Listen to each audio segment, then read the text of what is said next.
আচ্ছা, কার জন্য এত কিছু করছেন আপনি? শহরের এক বড় ব্যবসায়ী 100 কোটি টাকার সম্পদ রেখে হঠাৎ ইন্তিকাল করলেন। তিনি সারা জীবন পরিশ্রম করে এই সাম্রাজ্য গড়ে তুলেছিলেন। তার ইন্তিকালের কিছুদিন পরই তার স্ত্রী বাড়ির কেয়ারটেকারকে বিয়ে করে ফেললেন। সেই কেয়ারটেকার এখন সেই বিশাল বাড়ি আর অঢেল সম্পদের মালিক। একদিন সে আয়নার সামনে দাঁড়িয়ে অবাক হয়ে ভাবল, কি অদ্ভুত এই জীবন! আমি সারা জীবন যে মালিকের সেবা করেছি, যার জন্য খেটেছি, আজ মনে হচ্ছে আসলে তিনিই সারা জীবন আমার জন্য খেটে গেছেন। তার সব পরিশ্রমের ফল তো আমিই ভোগ করছি।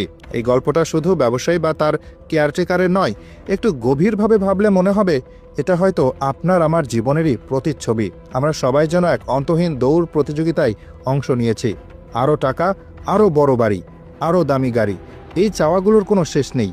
এই চাওয়াগুলো পূরণ করতে গিয়ে আমরা নিজেদের জীবনকে উপভোগ করতেই ভুলে যাই।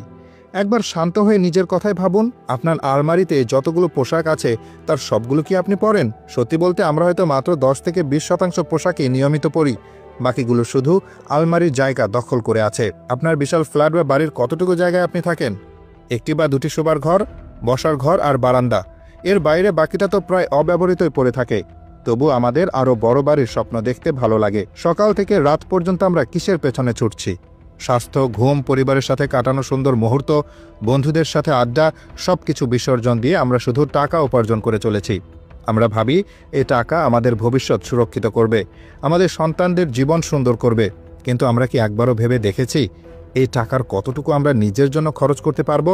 যে সম্পদ আপনি সযত্নে জমিয়ে রাখবেন, আপনি চলে যাওয়ার পর যারা তা ভোগ করবে, তারা কি আপনার এই পরিশ্রমের কথা মনে রাখবে? জীবনের সবচেয়ে বড় পরিহাস এটাই, আমরা যাদের জন্য সবকিছু জমিয়ে রেখে যাই, তারা হয়তো বছরে একবারও আমাদের জন্য দোয়া বা প্রার্থনা করে না। তারা আমাদের ত্যাগের কথা ভুলে গিয়ে সেই সম্পদ নিজেদের মতো করে ভোগ করে।